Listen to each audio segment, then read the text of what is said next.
자, 제5회 시험 문제 해설 시작하도록 하겠습니다. 첫 번째 문제는 도급 계약의 경우에 이제 건물의 원시취득과 관련돼서 양도담보권이 설정되어 있는 그런 사안이었죠. 하나씩 한번 내용들을 보도록 하죠. 일단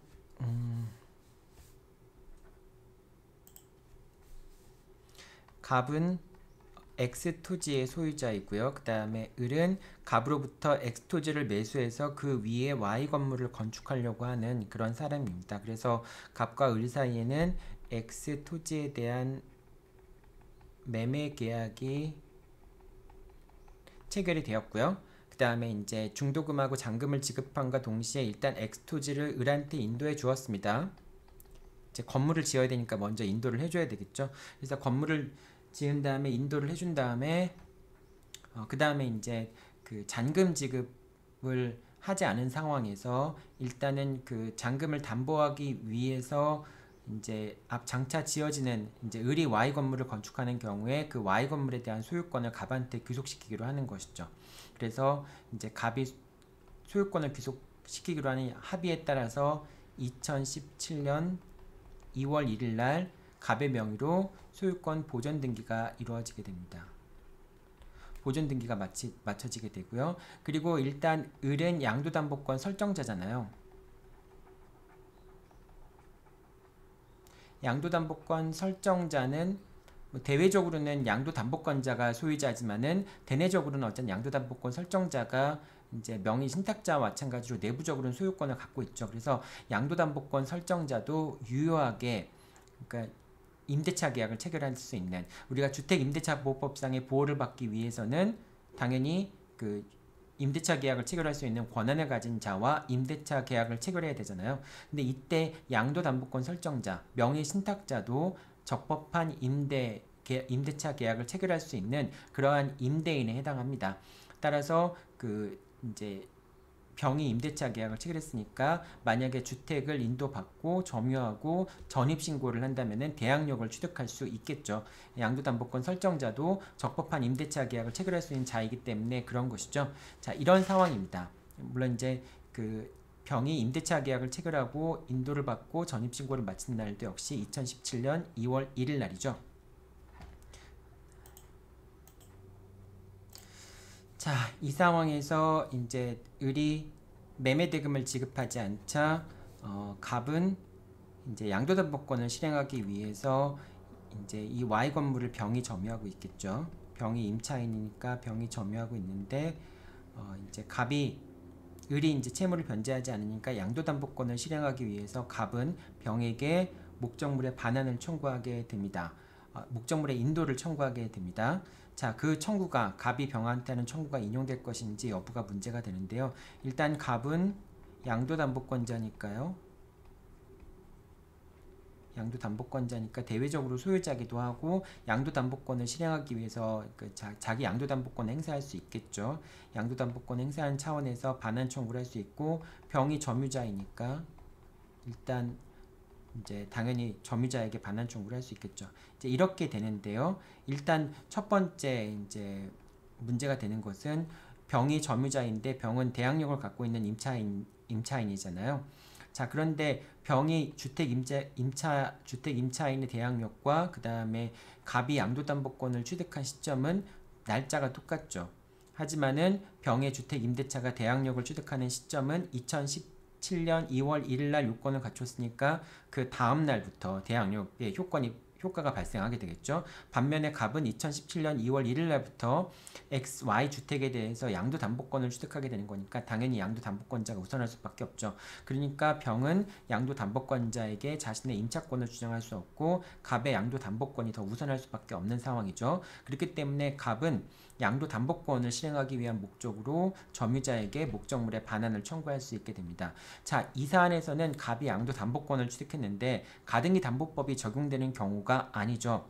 왜냐하면 가등기 담보법 같은 경우에는 소비대차 계약을 체결하면서 소유권을 넘겨주거나 가등기 담보권을 설정해 준 경우에 가등기 담보법이 적용이 되는 것이지 매매 대금을 담보하기 위한 목적으로 양도담보권을 설정해 준 경우, 즉 X 토지에 대한 매매 잔금을 담보하기 위해서 Y 건물에 대해서 갑에게 양도담보권을 설정해 준 것이잖아요. 그러니까 가등기담보법이 적용이 되는 것은 아니죠. 그러니까 갑은 양도담보권을 실행하기 위해서 이걸 처분청산할 수도 있고요. 뭐 귀속청산할 수도 있고 일단은 그 차액만큼을 을한테 지급하고 양도담보권을 실행을 할 수가 있겠죠. 근데 그런 차원에서 처분청산을 하기 위해서라든지 그런 경우에 병이 점유하고 있으면 팔 수가 없으니까 그 양도담보권을 실행하기 위해서 병에게 목적물의 인도를 청구할 수 있다라고 하는 겁니다. 자, 이런 논리로 구성이 되겠죠. 그래서 뭐 이제 쭉 문제의 쟁점 같은 경우에는 임차권에 항변을 할 수 있는지 여부가 문제가 되고요. Y주택에 대해서 갑의 권리, 노력을 들여서 원취득을 한 경우 일단은 갑이 을이 원칙적으로 소유권을 취득하지만은 이제 갑의 이름으로 소유권 보존 등기를 하기로 했으니까 채무의 담보의 목적으로 그러니까 갑과 을 사이에는 Y 건물에 대한 양도담보권 설정이 있었던 걸로 볼 수 있고요. 이 양도담보권은 을의 갑에 대한 매매 잔대금 채권을 담보하기 위한 목적으로 설정되어 있는 담보권이라고 볼 수 있겠죠. 그 다음에 담보권을 실행하는 경우에 주택의 인도를 청구할 수 있다. 양도담보권을 실행하기 위해서 주택의 인도를 청구할 수 있겠죠. 만약 이게 가등기담보법이 적용되는 양도담보권이라고 한다면은 그러면 당연히 청산금을 지급해야지만 목적물의 인도를 청구할 수 있는 거니까 그 전까지는 결과적으로 임차인한테 목적물의 인도를 청구하든지 그럴 수 없겠죠. 하지만 여기서는 지금 가등기담보법이 적용되지 않는 경우에 해당하는 것이죠. 자, 그 다음에 병이 임차권을 항변을 할 수 있겠느냐? 이제 임차권 항변을 하지 못하는 거죠. 왜냐하면 임차권과 양도담보권 중에서 양도담보권이 먼저 설정되어 있었으니까 그 양도담보권자한테 임차권을 주장할 수 없는 것이죠. 그래서 결과적으로 양도담보권이 우선하기 때문에 양도담보권자는 임차인한테 대항력을 갖춘 임차인한테 후순위지만은 후순위인 임차인에게 목적물의 반환을 청구할 수 있게 된다는 얘기입니다. 이런 내용들이 이제 첫 번째 문제의 기본적인 내용들입니다. 자, 두 번째 문제 살펴보도록 하죠. 자, 두 번째 문제는 조합에 관련된 문제입니다. 두 번째 문제에서는 이런 법률 관계가 되는 거죠.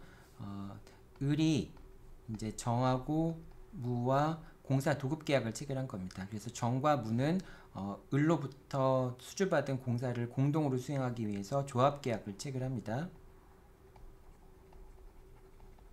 조합 계약을 체결하고요. 이 조합 계약의 기초에서 정이 업무집행 조합원이 된다라고 약정을 했죠.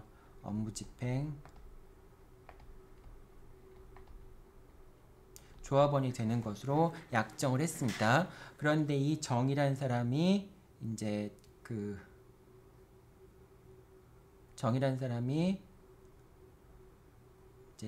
공사 도급 계약을 체결했는데요.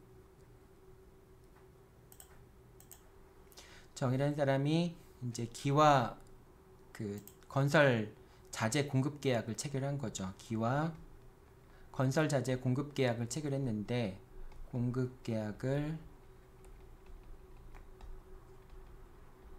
체결합니다.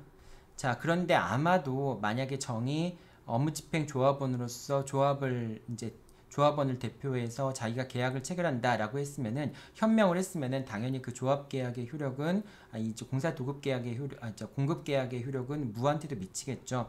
그러니까 만약에 을이 공사 대금을 이제 그 공급 계약에 따른 대금을 지급하지 못한다면 기는 무를 상대로 해서 그 대금의 지급을 청구할 수 있게 되겠죠. 근데 아마도 정은 그냥 본인이 업무집행 조합원이니까 단독으로 기와 그 물품 공급, 자재 공급 계약을 체결했던 것 같아요. 자, 그랬을 경우에 나중에 이제 정이 못 갚는 경우에 기가 무에게도 1억 상당의 그 자재 공급 계약에 대한 대금을 청구할 수 있겠는가라는 부분이 문제가 되는데 첫 번째 업무집행 조합원이 계약을 체결했을 경우에 당연히 모든 조합원한테 효력이 미치는데 근데 업무집행 조합원이 계약을 체결하더라도 업무집행 조합원은 대리권이 있는 것이니까 당연히 다른 조합원들을 위해서 대리하는 것이다 라고 하는 걸 현명해야지만 다른 조합원에도 그 계약의 효력이 미치겠죠. 다만 현명한다는 것은 예를 들면 업무집행 조합원 정 이런 식으로 묵시적으로 현명하는 것도 가능하겠죠. 근데 이 사안에서는 아마 현명조차가 없었던 것 같아요. 그런데 상행위 같은 경우에는 현명을 하지 않더라도 그런 경우에도 다른 조합원들에게 그 조합계약의 효력이 미치게 됩니다. 즉 상행의 경우에는 대리인이 본인을 위해서 한 것이다 라고 하는 현명을 하지 않더라도 그 법률행위 효력이 본인한테 미치게 되는 것이죠. 그러니까 여기서 지금 정의 업무집행조합원으로서 대리권이 있는데 비록 무에 대한 본인을 위한 것이면 현명하지 않았다 할지라도 무와 기 사이에는 그 자재 공급 계약이 체결된 것으로 볼 수 있습니다. 그래서 정과 무는 일단은 자재 공급 계약의 당사자가 된다라고 볼 수 있고요. 그 다음에 조합 채무 같은 경우에는 아까 원칙적으로 분할 채무 관계가 원칙이라고 얘기를 했었죠. 하지만은 그 조합 채무 자체가 불가분 채무이거나 또는 당사자가 연대해서 채무를 부담하기로 하는 약정이 있었거나 또는 상행위로 인한 채무 같은 경우에는 조합원들이 부담하는 채무가 분할 채무가 되지 않고 연대 채무를 부담하게 되는 것이죠. 근데 여기서 지금 정과 무는 조합 계약에 근거해서 자재 공급 계약을 체결한 거니까 당연히 정과 무는 자재 공급 대금에 대해서 전액에 대해서 연대 채무를 부담하게 되겠죠. 그래서 기는 무에게 1억의 공급 대금의 지급을 청구할 수 있게 된다는 내용입니다. 자, 여기서는 여러분들 대리에서의 조합의 법리 이런 내용들 기술하면 되고요. 그 다음에 연대 책임을 부담한다라고 하는 내용들을 기술하면 되겠죠. 자, 지금 여기는 채점표에 따른 그 배점이 표시가 안 돼 있는데요. 여러분들한테 나눠줄 때는 여기 각각의 점수들이 몇 점 정도 부여되는 게 맞는지 그걸 표시해서 나눠줄 테니까요. 여러분들이 한번 이제 문제를 풀어보면서 이제 해설지를 보면서 각각의 여러분들 답안지의 점수를 한번 좀 체크해 보기 바랍니다. 50점짜리가 30분에 50점짜리 문제니까 사실은 30분에 50점짜리라고 하기엔 조금 더 시간이 더 짧아야 될 것 같긴 해요. 이 정도 문제면은 한 40점 정도 된다라고 보면 될 것 같아요. 근데 이제 편의상 30분 그 다음에 점수 배점 50점으로 해서 문제를 냈습니다. 여러분한테 아까도 얘기했지만은 개별적인 요소들에 대한 배점 기준을 적어 놓을 테니까 여러분들이 나중에 채점, 그러니까 답안지 해설을 보면서 각자 답안지를 한번 채점해 보기 바랍니다. 네, 여러분들 수고 많이 했고요. 이제 이 수업을 듣고 나면은 이제 추석이겠네요. 여러분들 추석 연휴가 길 텐데 일단은 추석 연휴 기간에도 계속 공부를 할 수는 없겠죠. 근데 또 가족들과 함께 또는 이제 고향에 가지 못하더라도 추석 연휴 동안에 즐겁게 보내고 또 남은 연휴 기간 동안 계속 또 놀 수는 없는 거니까 또 일정 시간은 또 공부를 하고 그러면서 보람 있고 또 즐겁게 보내기 바랍니다. 네, 여러분들 수고했습니다.